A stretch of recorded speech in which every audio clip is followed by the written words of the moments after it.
Hey everybody, I just wanted to do a quick little video. I think a lot of people that watch these videos of mine, you don't coin, but they made some changes to how the whole gold coining thing works. So I just wanted to give you a little idea. Oh, by the way, I changed my base again. I changed it the other way mostly because I was unhappy with how my base was.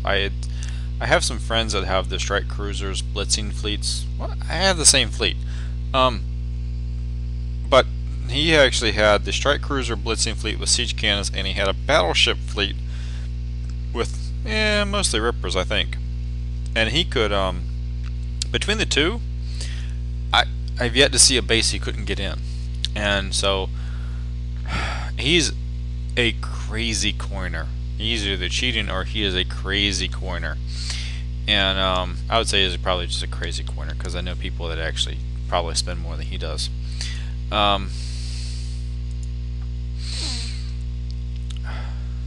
Focus. So what I really wanted was I really wanted a base that dealt with blitzing fleets fairly well. And so what I saw was one of the guys on my friend list is Michigan Marauder, or Mike, I don't know his last name.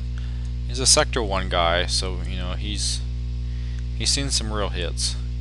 And I've sort of followed his base for a while because his base is always a little different than other people's. And not drastically, but a little different than other people's. And so he's actually made some other changes. He has bombard, flak, and missiles. That's hilarious. That's hilarious. Because he's having this exact same issue of these new blitzing fleets can get in anything, and then for all the people that don't coin a whole lot, they're just gonna run rampant in I don't know, a month or so when the 9 corners get all these fleets, and they're just gonna and then the whole game's just gonna be nothing but blitzing. So how do you deal with that? So I've seen a couple bases. I've seen one base on the forums that looks to be pretty good against blitzers, but you gotta have 5 Goliaths and they gotta be set up just right. I'm like, I don't have any Goliaths, so I need to rely on my base. I'll have some ships out there, but you know, I'm not crazy. That's a preppable ship right there. So I took his design and I started I did a new design. So the idea is it's a reasonably long turret, a lot of Cerberus. I don't care which one of these you pinch, you're still gonna get caught by at least 2 of them. Regular people, let me zoom in a little bit. Actually, let me do it this way. That didn't help any. Regular people, you got 3 bombards and you're gonna have 3 flaks to deal with. That brings me down to 4 mortars, which yeah, you can catch 4 mortars if you have the right fleet. So and maybe that turns into a timeout issue. I don't know. And then these 4 ships are non-preppable, which I liked. As that is something I was looking for. I really wanted to look for at least 4 ships that were not preppable. You will come into this range you come into this range before you come into this range. So you have to deal with a turret before you get to this one, and you are far enough away because then these assault missiles is about here. So you're still safe. I think these are siege missile ships right now. If that's 100% safe, I think it's okay. It's 1, 2. I think it's safe, but yeah, it's close enough. Actually, my little worry is actually that this one might be caught. I'm not really sure. But anyway, so I'm going to give it a try, see how it's going. I like the concept. I like the idea. And if these were all like Goliaths with like a siege cannon S, oh, or this one with thuds, but this one with full Siege Cannon S, and then these are like a combination. And what I set these two to do is allow them to roam a little bit. I only want them to roam within the boundary of this ship and this ship, so that if somebody comes in to try to prep, they don't actually need to pull it in just at 35. Let's go to 35. Come on, come on, come on. Ah, I hate when it doesn't always do that. Is it because I'm in full screen? Nope, there we go. 35. Okay, yeah, that's perfect. I want these two to roam so that if a blitzing fleet comes in, that these two. Well, you're not actually going to go all the way up, but I don't want you to go beyond here because then you'll get prepped. I don't want them prepped, but I want them to be more effective when something comes, when they come across something. So that's that. Okay. Oh yeah, coining. So they made a change to the coining. They, you know, honestly, they've had this at some point, and they had this in Backyard Monsters. So if you played some of the other games for a while, you've probably seen this. They kind of go back and forth, and I think it has all to do with the way Facebook structures how they can receive money. So right now, what they have is they have gold, and you probably have heard about gold. That they can give you gold in lieu of Facebook credits, because if they give you Facebook credits, you can use that in anything. Gold is only usable in Battle Pirates. Okay, so remember that. That is actually critically important. Gold is only usable in Battle Pirates. Facebook credits are usable in anything on Facebook. I don't use anything else in Facebook, so Facebook credits and gold to me are the same thing. But for you, you might play some other games, you might use some other apps. Don't convert everything to gold if you're not positive you're going to use it all in Battle Pirates. So what you do is you'll click here and you'll say, I want to buy. I'm curious why I get a slight discount. You say, I want to buy this much gold, and then okay, you can't see the rest of my credit card. But here's the thing. And somebody, and the guy that has a little notification at the bottom. If you already had credits, if you already have Facebook credits, what you actually see down here is not your credit card. What you actually see down there is your Facebook credits, and you can apply your Facebook credits to the gold. And if you don't have any Facebook credits, then it wants to do its charging thing. And if this is not what you want to do, then you click the little change button. So, and this guy, he's asking, he has like 1 credit, so he can do 1 30-minute repair or whatever it is. I don't know. And he got it from doing something else. Whether you can redeem it until you actually have 50 or not, I don't know. I don't know. But it's a good direction, because it gets them, and it sounds like it's a Facebook thing that they're having to implement. It's not sound like something that they came up with on their own. But the one little caveat, and just remember this, is that you convert Facebook credits to Battle Pirates Gold. It's no longer a Facebook credit. You bought Battle Pirates Gold. If you use these credits for anything else in Facebook, don't convert it to gold until you really want it. Just leave it as Facebook credits. I don't know what you play. You might play other stuff, and that's fine. That's cool. Just FYI. It opens the door. It opens the door to allowing. If they've abstracted that out, it actually opens the door to make it easier for KingSci to not be so Facebook dependent. But it sounds like from what they said that it's a Facebook initiative to make the games a bit more flexible in how they want to handle payments and stuff. whatever. I it they've always had the gold concept and the Facebook credit concept, because the people that had finished the blueprints, which I had not finished at the time, but I have finished now. Thank you very much. They actually got gold instead of, like, remember when we got the free blueprint? I think everybody got a free blueprint because they just really goofed up performance, and just really, one of their updates was just, oh my god, horrible. Oh my god, horrible. And everybody got like a free blueprint, and a lot of people that watch that were like mid-level people got assault missiles. I was like, I wish I had gotten assault missiles. That was like a freaking awesome blueprint for, the mid-range players. That's a freaking awesome one. And I got like some assault rockets or something stupid that I didn't want. But if you had all your blueprints, you got you got Battle Pirates Gold, which are not Facebook credits. And so, they've always had this concept.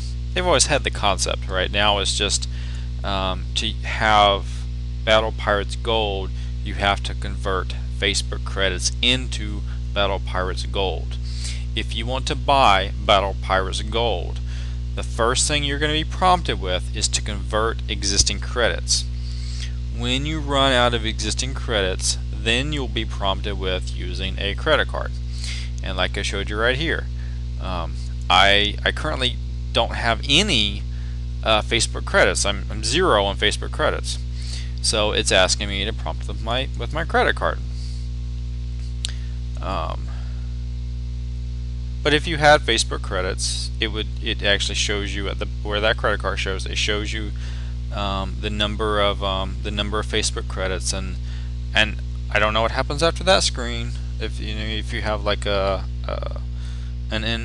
it's not equitable in the two. Maybe you do partial with Facebook credits and partial with whatever your other payment is, or you just say, hey, I only want to convert.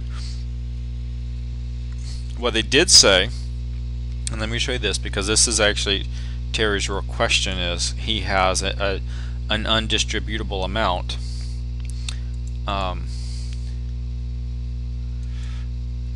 What they did say,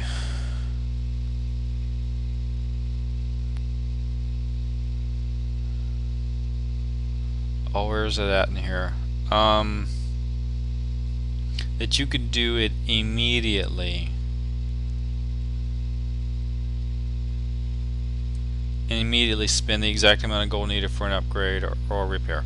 Okay, so for Terry, because I'm sure you're going to watch this, you actually care about this part right here. So what you'll want to do is, when you want to use it, so let's say we're here and we want to do this right here, this would be your example, because I think you're saying you have one Facebook credit. You would do this, and then you'd be prompted with,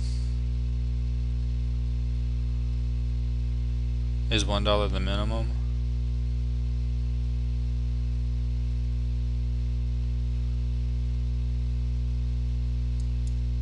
Let me see what happens.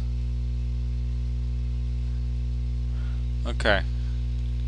Well, you only need 1 gold, so maybe $1 is like the minimum charge. Okay, so honestly, Terry, I don't know.